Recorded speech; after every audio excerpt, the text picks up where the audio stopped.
Hello everyone, आज है 11 मई और आज इस वीडियो में हम बात करने जा रहे हैं डीएचएफएल के बारे में।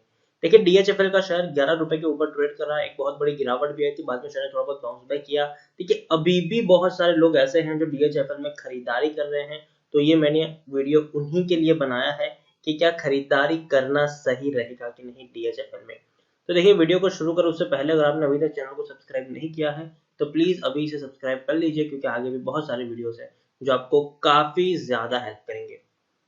तो चलिए शुरू करते हैं। तो जैसे कि आप देख सकते हैं कि शेयर जो है वो 11 रुपए 70 पैसे के ऊपर ट्रेड कर रहा है।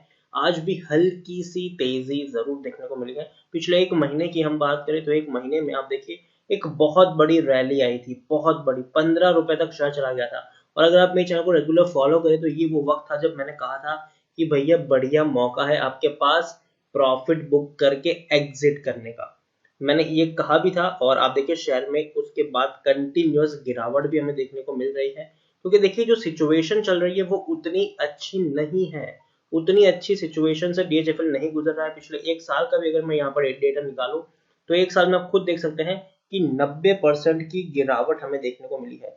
90% तक ये शेयर टूट चुका है। आप देखिए 130 रुपए के आसपास से शेयर गिरता हुआ नीचे आया है, 8 साढ़े 8 रुपए तक का लो बनाया, बाद में बड़ा बाउंस बैक किया, 15 रुपए तक गया। और ये वो वक्त था जब मैंने कहा था कि भैया प्रॉफिट बुक कर लो। पिछले 3 साल की बात करें तो 3 साल में भी 97% की गिरावट है।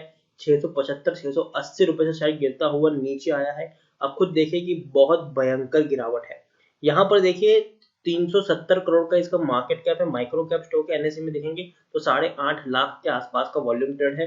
कोई उतनी ज्यादा खरीदारी और बिकवाली भी नहीं हो रही है। शेयर होल्डिंग पैटर्न में देखेंगे तो 39.21% की होल्डिंग भले प्रमोटर के पास है, भले उनकी होल्डिंग कांस्टेंट है, लेकिन भैया सारे के सारे शेयर्स वो लोग गिरवी रख के बैठे हुए हैं। सारे के सारे शेयर्स गिरवी है। म्यूचुअल फंड की भी बात करें तो 0.02% की होल्डिंग है, ऑलमोस्ट एग्जिट हो चुके हैं। यहाँ पर देखिए एफआईएस के पास 6.45% की होल्डिंग जरूर है। 5 म्यूचुअल फंड्स ने पैसा लगाया है, 44 एफआईएस ने पैसा लगाया है।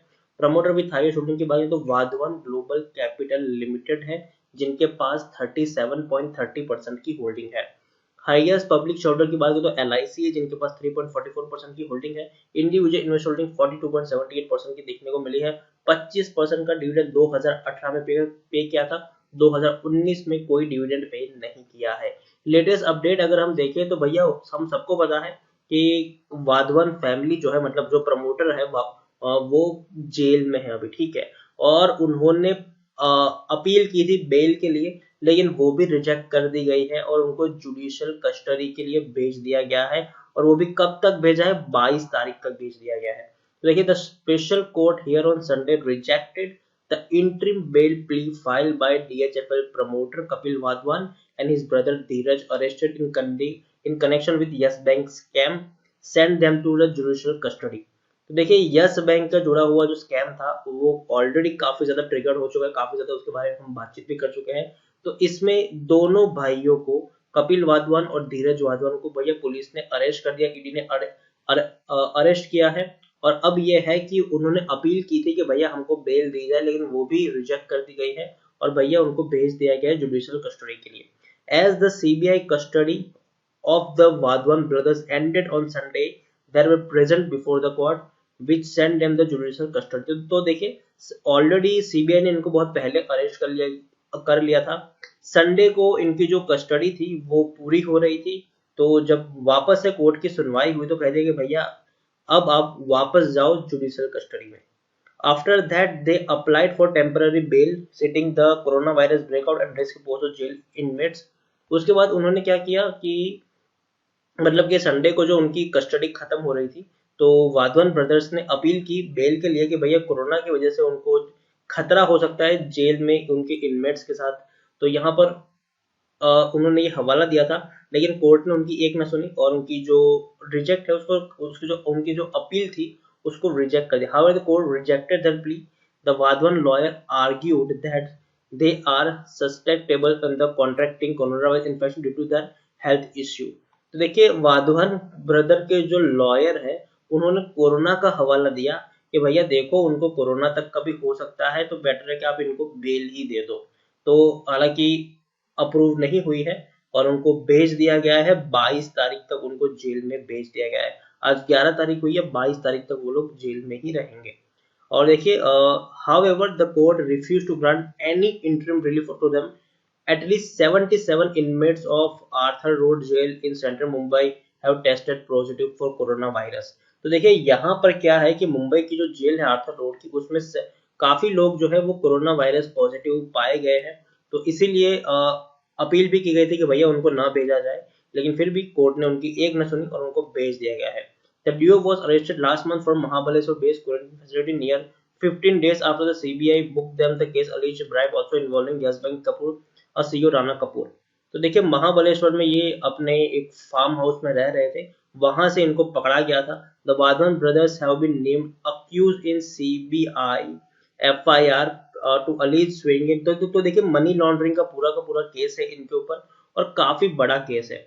यहाँ पर देखिए सिचुएशन ये है कि according to CBI FIR the scam started taking shape between April and June 2018 when Yes Bank invested rupees 3,700 crore in short-term debenture of scam hit DHFL. In return, the Vadwan alleged paid kickbacks rupees 600 crore to Kapoor and family member in form of loan to DOIT, urban venture held by the wife and daughter of Kapoor's. तो देखिए यहाँ पर क्या हुआ कि yes bank ने 3,700 करोड़ रुपए का निवेश किया डीएचएफएल में. उसके बदले में इन्होंने क्या किया कि भैया राणा कपूर और उनकी फैमिली को ना 600 करोड़ का मतलब पेमेंट किया इन लोगों ने. तो कहीं ना कहीं पूरा का पूरा स्कैम यहाँ पर सामने आया धीरे धीरे और अब इनको जेल में भी है. और इवन डीएचएफएल की अगर हम बात करें तो ऑलरेडी इनके ऊपर काफी ज्यादा एलिगेशंस भी लगे हैं कि भैया इन्होंने शेल कंपनीज के द्वारा लोन बांटे, खुद ही पैसे लिए, खुद ही पैसों को बांट दिया और खुद ही सारी की सारी प्रॉपर्टीज इन्होंने अपने नाम पर कर ली. तो बहुत बड़ा केस इनके ऊपर चल रहा है, मनी लॉन्ड्रिंग का केस चल रहा है, फ्रॉड का केस चल रहा है, बहुत सारे केस है. तो आप खुद सोचिए कि जो कंपनी के प्रमोटर जेल में है, जो कंपनी दिवालिया कोर्ट के प्रोसेस में जा चुकी है, जो कंपनी एक खराब दौर से गुजर रही है, उसमें निवेश करना कितना रिस्की हो सकता है.